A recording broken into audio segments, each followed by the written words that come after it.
I recently turned 18, and it led to a major confrontation between me and my stepdad. The day after my 18th birthday, he handed me a piece of paper with a list of things I should be paying for.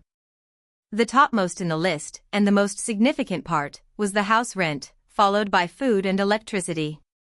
I was in shock. His action implied that he had been waiting for me to hit adulthood so that he could dump all that responsibility on my shoulders. My dad passed away when I was really young, like 8 or something. It was super tough for me to lose my big dude at that age. My mom was there to support me growing up. It was just my mom and me. It was like the two of us against the world. We didn't have much, but we had each other. Mom worked 2 jobs to keep us afloat, and I did my part by being a responsible kid. I rocked in school and also took up the responsibility of household chores as much as I could. I could make a simple dinner by the age of 10 and slay the dishes. We had a tiny 2-bedroom house in a quiet neighborhood. Life was peaceful. Things started to shake when I was 14. My mom met this dimwit man, David. He seemed caring and loving at first. Very soon, he became regular at our place, and within a year they were married. Initially, I was happy for my mom. It was after a very long time that I had seen her happy. She deserved someone to take care of her, and David seemed like the perfect man, at least he posed himself to be at the time. He bought into our house, and for a while things seemed okay. Soon enough, he started shedding off his mask and showed his nasty attitude. He was controlling, demanding, and had a short temper. He made it clear that he was the head of the house and expected everyone to follow his rules. My mom, who had always been strong and independent, seemed to wilt under his authority. I watched helplessly as her becoming more and more submissive, afraid to stand up to him. Watching her change her personality made me wonder about the foundation of the relationship. I don't know why she fell for him in the first place. Loneliness and desperation can actually fog your brain, and I could see that happening to my mom. I protested when she stood with him, even though it was clear he was toxic. David and I never got along. He saw me as a threat, someone who challenged his authority and disrupted his control over my mom. He would insist I call him Dad. I laughed at his face and called him David. Yeah, I'm a rebel. He felt that to be insulting because that wouldn't feed his ego. I said he can do whatever he wants, but I'm not going to call him Dad. We got into arguments, and he called me ungrateful and disrespectful. He complained about how much it cost to feed and clothe me, even though it was my mom who was working 2 jobs to make ends meet. It took until I could, but once I started giving him back, I spied venom on him. If he called me ungrateful, I would call him a bum. However, my mom would always mediate and insist I apologize because, whatever be it, he was my stepdad. I never apologized, and that created a dent in my relationship with my mom. A few months back, I completed high school, and now I'm applying for an undergrad at a local college. My intention for scouting a local college is to save on the rent. I spend half of my day at college and the remaining time at work. I've taken up a part-time job and thought of living at home and saving that money to pay for my college expenses. But this jerk got different plans for me. Now I really don't know what to do. I mean, I can't afford the money he has been demanding. He said he was giving me a discount as I'm not earning full-time, but the amount is still ridiculously high for a college student. I'm an adult now, and I cannot fight with him to let me live for free. I really don't know what to do. Do you guys know any better way of slaying this situation? Update 1. Things got worse, not for me, but for David. As some of you suggested, it was better to live outside if I anyway had to pay my rent, so I started hunting for cheap dungeons. I posted on Facebook about it. My uncle, father's brother, saw the post. He asked me why wasn't I living in my own house. We were not in touch with any of the relatives after Dad's death. I left him on scene, then he congratulated me on the house. His message goes, "Oh, I realize you're 18 now. Congratulations on the house. Must be feeling grateful to your dad, huh?" I got confused. What the hell was that? Until then, it never occurred to me as to who owned the house. I thought it was Dad's, and after that it got transferred to Mom's, or maybe it was still in Dad's name. I never cared to ask Mom about it. Curiosity got the better of me, and I asked my uncle what did he mean. He replied, "Your father left that house to you, didn't he?" I said I don't know. He disappeared after that. 2 days later, he replied, "Sorry, maybe some misunderstanding. Check with your mom, and that's it." I chased him for more context, but he ghosted me. He dropped the bombshell and vanished. Several thoughts crossed my mind. I thought maybe my father willed the house to me and my mother had whisked it away when I was a kid. I got suspicious of David, if he had forged the document or taken our house. I didn't want to go to Mom with half-baked info. I spoke to my friend about this, and he suggested I reach out to my dad's lawyer, but how do I find him? So I decided to give the benefit of the doubt to my mom and confront her regarding David's demand for the rent. I hadn't discussed this with Mom until then. I thought she was game with his ask. I didn't want to have this conversation in front of a half-minded junkie, so I scooped out some time off from work and went to my mom's workplace. I asked her if she knew David had demanded I pay for rent, food, and electricity. She was shocked. She said she had no clue. She assured me I didn't have to pay anything and I could live in the house until I wanted. I asked her hesitantly, "Mom, who's the owner of the house?" She was taken aback. Her reaction terrified me because my question was very simple. She fumbled for an answer. I asked, "Was it Dad's house or yours?" She quickly replied, "It was your dad's house, and honey, I have to rush. I have a lot of pending work for today. We'll talk later, and don't worry about paying the rent." She went back inside her office. From her reaction, one could definitely make out it was murky behind the curtain. When I came home that day, David was staring at me with red eyes. I ignored him for a while, but he seemed deliberate to mess up with me. I gathered my spine and asked him what's the matter. He screamed that I told on him to my mother. I said I didn't whine, I had just told her what was happening in the house. He said he is the man of the house and he makes decisions about the house, and I have to pay the rent. I didn't back down. I shot back in the same tone, "Is this your house?" "No, right?" "Then who gave you the right to ask me for the rent? Do you pay my food and electricity bills?" "No." "Is it?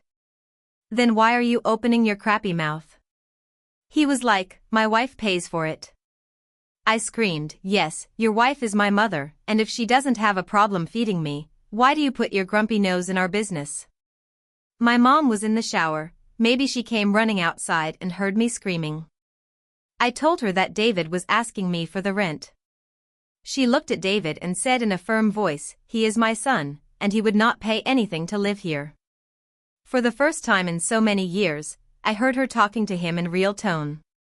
He backed off and went into the bedroom. He had no right to demand rent from me, especially since he wasn't even contributing financially to the household. My mom's income covered most of our expenses, and David's occasional odd jobs barely made a dent. After David was gone, my mom tried to calm me down. I asked her who owned the house, and she said, "This is your father's house, and no one's going to ask you to leave or pay rent." I still insisted on knowing who owned the house, whether it was still in Dad's name or had she transferred it into hers. She said, "How does that matter?" I said it matters to me. If it was in her name, then her loser husband can show his claim, but if it's in my dad's name, I'm going to kick that rookie out of this place. Tears rolled down my mom's cheeks, and she calmed me down saying I shouldn't harbor hatred against my stepdad. Her tears made me suspicious, and I blurted out, "Are you hiding something? Is this house mine?" She broke down, and my suspicions got clear. "You see, my dad was bedridden for a year before dying. So if you do 2 + 2 with my uncle's message in this situation, it was kind of a no-brainer to conclude that my dad would have given the house to me." She took me to my room, locked the door, and said, "Yes, this house is yours. Your dad gave this to you and made me the custodian until you turned 18. I asked, then why are you whispering? Why did you sweep this under the rug? She lowered her head and said she was afraid of how David would react if he found out that I, a teenager, owned the house he lived in. I said, I'm not a teenager anymore. It's been 3 months since I turned 18. When were you planning to reveal the secret? She said she was figuring out the best way to go forward. And what was that? She said if she had made it clear to David that he wouldn't ask me to pay anything to live in the house. I screamed, that's it? What about him living in my house for free? She said, but honey, he's your stepfather. I shouted, he is nothing to me but your husband, whom I have tolerated enough, but not anymore. I stormed out of the house. I saw David coming out of his room upon hearing my screams. I don't know what happened after that. I've been living with my friend since 2 days. Today my mom came to my workplace and requested me to return home. I was not in a situation for conversation, so I said okay and asked her to leave. I have texted her that I want my dad's will and the other documents. She asked me to come home and discuss the matter. The thing is, I know what will happen when I go home. She would use her tears to manipulate me and let David live in the house. Though I know the house is mine, I have no documents to prove it. What should I do now? Is there any chance she or David can whisk away the property under my nose? Update 2. Hello all, thanks for erupting on my comment box. Let me pick up from where I left off. So I came back home after a week. As usual, David's lazy bum was lying on the couch. He asked me where I was for the week. I ignored his existence and walked past him. He got agitated and repeated the same sentence. I stopped and stared at him. He said, "Ew, I got scared." What are you going to do this time? Complain to your mommy? Go run and complain. You think complaining to her would save your fat butt from paying this rent? I'm going to get that from you. I knew that dummy was clueless that I owned the house. I smiled at him and said I owned the house and I wouldn't be paying a cent. Instead of finding ways to make me bend, watch out for yourself when I throw you out of this house. His face turned red with anger and disbelief, then he burst out in laughter and said, "You got me good bluffing, you dog." He demanded to see the proof. I asked, "Does he have evidence that the house was in my mother's name?" He said no. I said, "Then let's seek the papers and check the real owner." That evening when my mom arrived, I heard there was a huge fight between them. The next day when I went home, my mom shoved my dad's will and the property documents on my face. She blamed me for their fight. I ignored her drama and went to my room. The documents had the details of my dad's lawyer. I immediately contacted him and asked him about the process for transferring the property officially to my name. I went outside to find David lounging on the couch.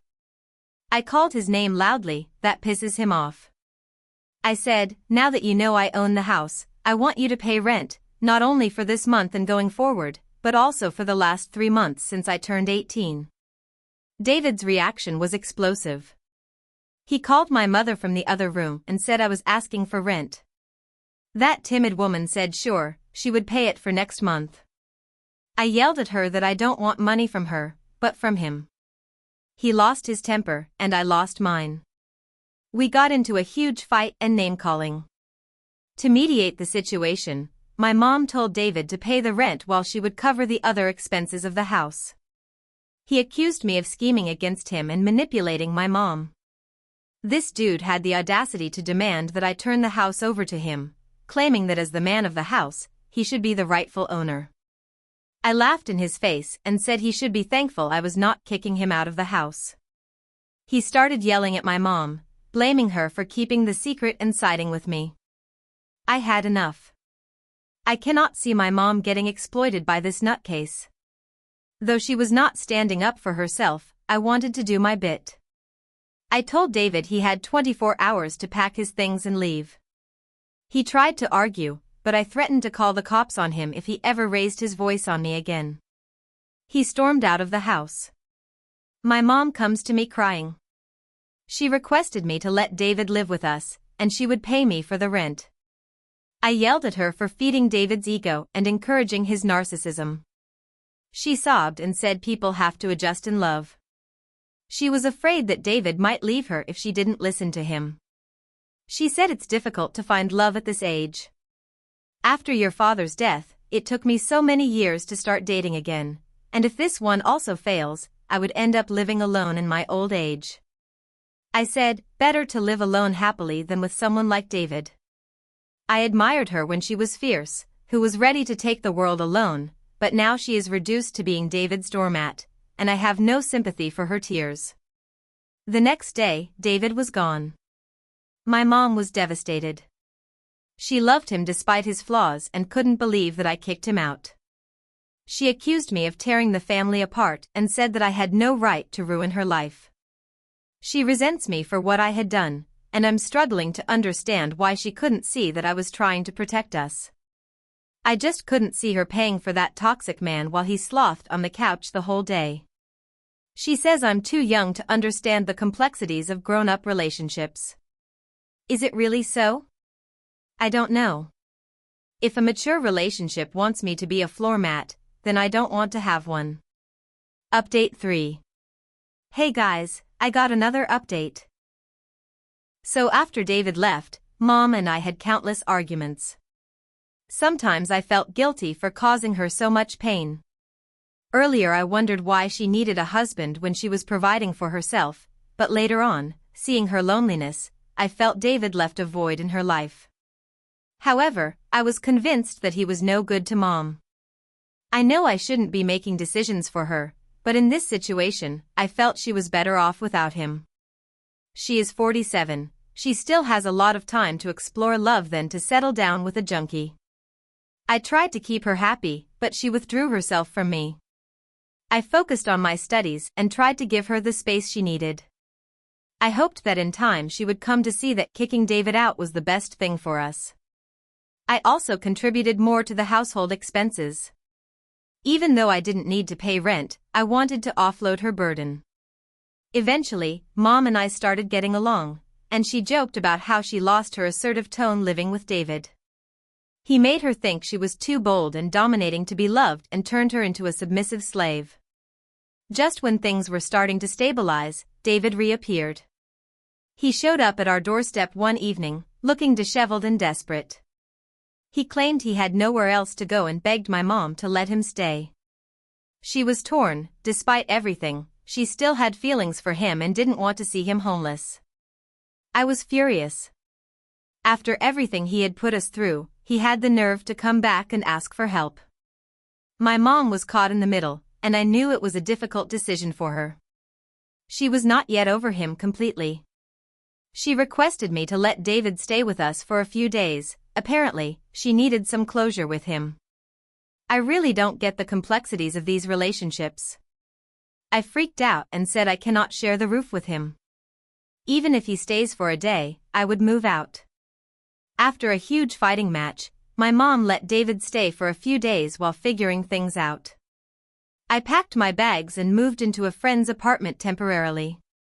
I was hurt and disappointed. After all he did to her, she still chose him. Love is toxic, I tell you.